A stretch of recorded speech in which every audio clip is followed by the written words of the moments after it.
नमस्कार, कसे आहेत सगळे? मजेत ना? असायलाच हवं. आज दाखवणार आहे कांद्याच्या पातीचा झुणका. तर हे बघा, मी इथे एक टोप ठेवलेला आहे आणि त्यावर गॅस चालू आहे. तर कांद्याच्या पातीला जरा जास्त झुणका लागतो, जास्त तेल लागतं. म्हणून साधारण हे बघा, जर तुम्ही 2 चमचे भाजीला घालत असाल तर ह्याला जरा 4 चमचे घाला.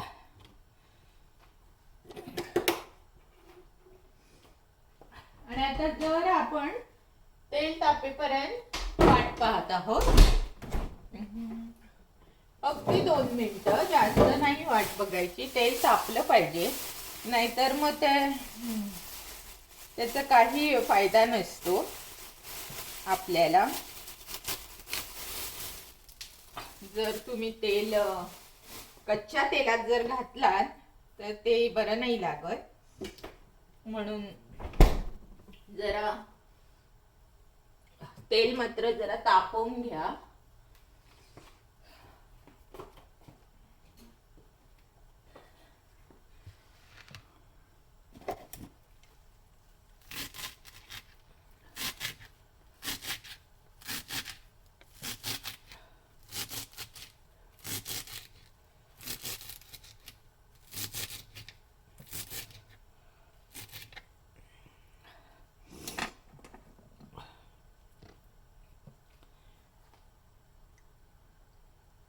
तेल तापत आलेलंच आहे आपलं.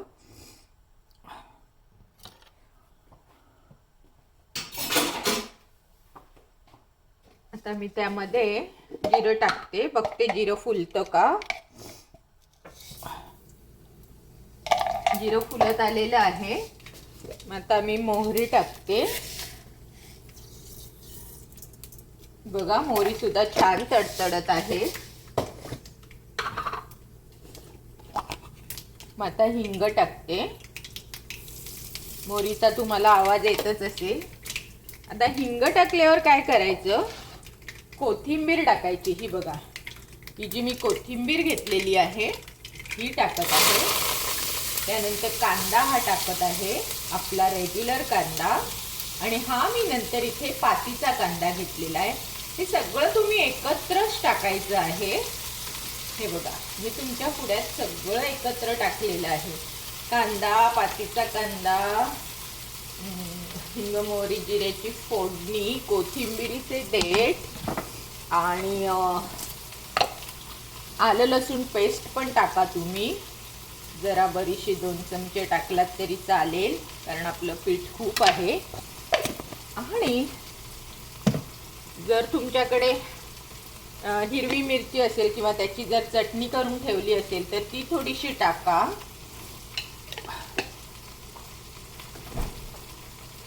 त्यानंतर आपली हळद टाका.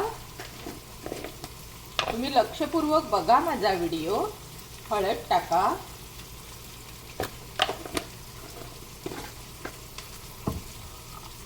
अशा प्रकारे झुणका केला तर अगदी घरातले तुम्हाला खूप आवडीने. आणि जरा 2 चमचे भरून तरी आपल्या घरात जो मसाला असेल तो टाका.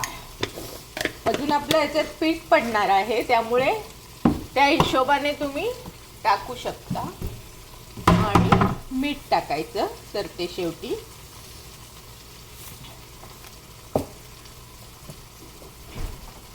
आता काय करायचं, ह्याला छानपैकी ढवळून घ्यायचं. हे बघा, सगळं हे असं छानपैकी मस्त सुगंध सुटलेला आहे. आता जर घरात कोण आलं तर म्हणतील, वाव, आज काय शिजवताय. इतका सुंदर सुगंध सुटलेला आहे.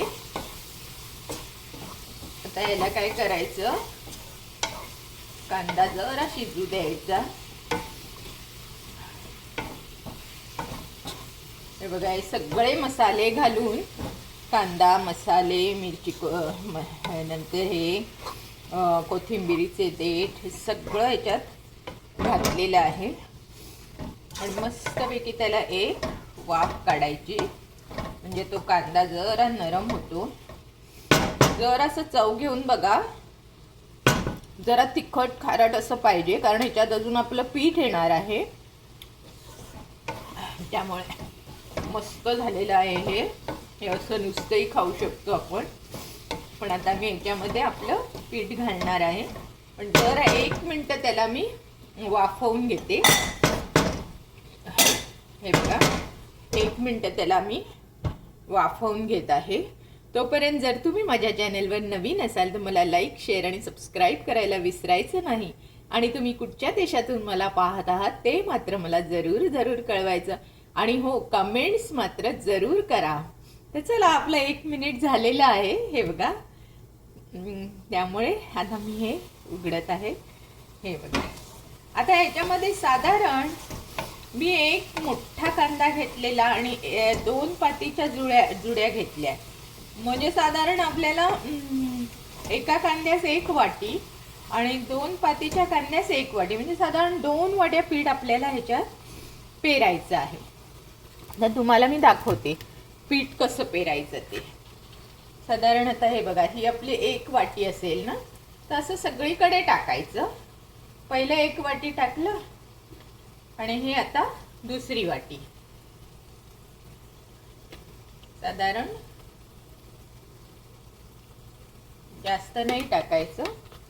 2 वाटे पीठ टाकलं ना, आता छान असं त्याला मिश्रण करून घ्या.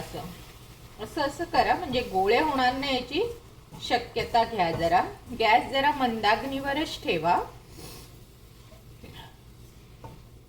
आणि तुम्हाला थोडा अंदाज येईल की हे जरा पातळ दिसत असेल तर तुम्ही थोडं अजून पीठ घालू शकता. जर घट्ट झालं असेल तर थोडं पाण्याचा थपकारा मारू शकता. तर हे बघा, याच्यामध्ये कांदाच वाटतोय ना, तर तुम्ही याच्यात अजून पीठ घालू शकता.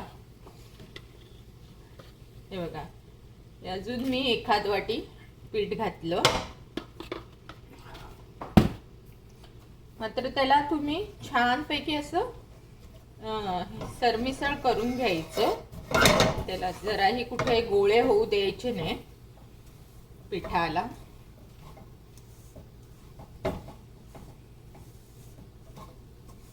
म्हणून मी तुम्हाला मगाशी म्हटलं ना, जरा जास्त मीठ आणि मिरची घाला, कारण का ते आपल्याला हे झालं पाहिजे ना, असं फोडून घ्या.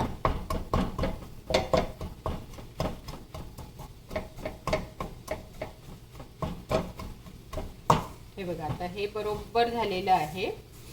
पण आता काय करायचं, हे असं शिजणार नाही म्हणून याला थोडं पाण्याचा हपकारा मारायचा.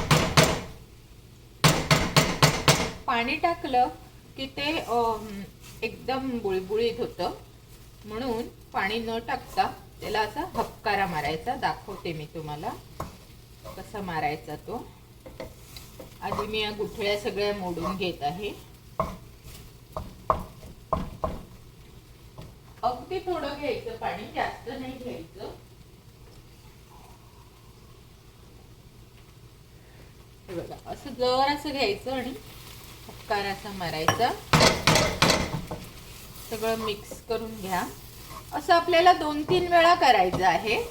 आणि मग 2-3 वेळाने हे बघा, आता एकदा करून झालं ना की ह्याच्यावर अगदी 2 मिनिटं झाकण ठेवायचं.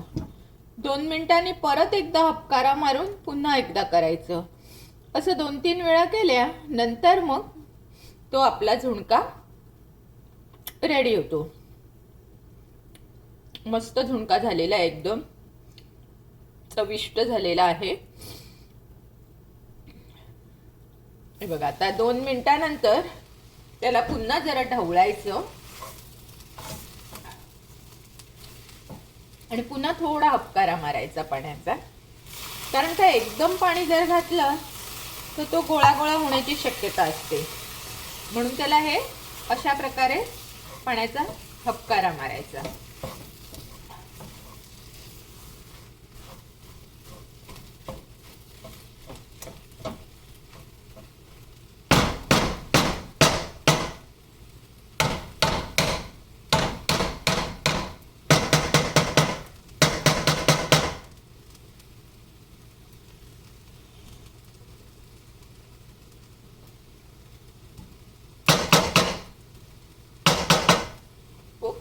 हात भाजला. आता पुन्हा एकदा हक्कारा मारून 2 मिनिटं ठेवते आणि मग पुन्हा दाखवते तुम्हाला. अगदी सेकंदभर ठेवायचं. याच्यावर जर तुम्हाला असं पाण्याचे हे दिसतात वाफ जमलेली, म्हणजे मग तो झुणका झाला असं समजायचं. हे बघा, आता परत काढत आहे आणि परत एकदा ढवळायचं. जेवढं तुम्ही पाणी घालताय ना तेवढं सगळं आटलं जात आहे बघा वाफेवर. तो झुणक्यामध्ये छानपैकी शिजत आहे. आणि आता मी हे तिसऱ्यांदा घालत आहे.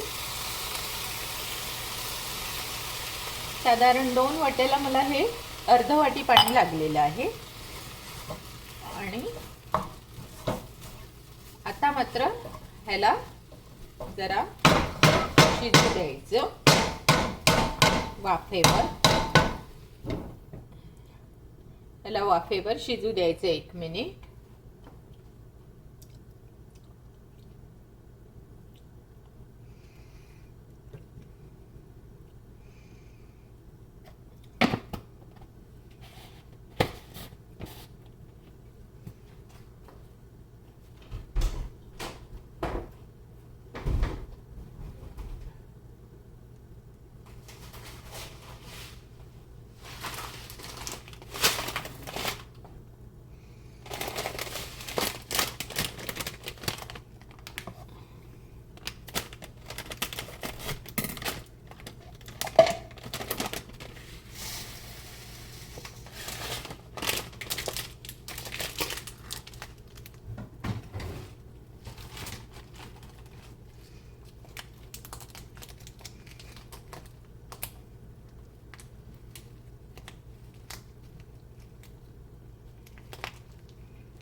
हे बघा, आता आपलं 1 मिनिट झालेलं आहे. ह्याच्यावर संपूर्ण वाफ आणि पाणी तुम्हाला दिसत आहे.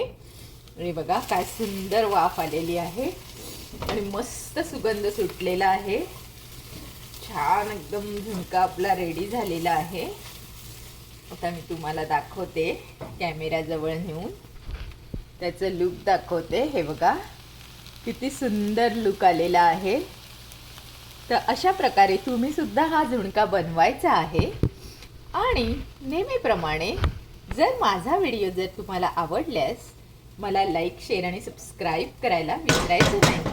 शिवाय माझं चॅनल हे नुसतं कुकिंगचं नसून blogging, dancing, crochet, everything in one असं हे चॅनल आहे. जर तुम्ही नवीन असाल तर माझ्या चॅनलला लाईक, शेअर, सबस्क्राईब करायला विसरायचं नाही. आणि हो, तुम्ही कुठून पाहत आहात ते मात्र मला कळवायचं. शिवाय मला कमेंट्स मात्र नक्की करायच्या. जर तुम्हाला नाही आवडला तर नाही आवडला म्हणून सरळ लिहा, जर आवडला तर आवडला म्हणून लिहा, म्हणजे मला माझ्यात सुधारणा करता येते. बाय.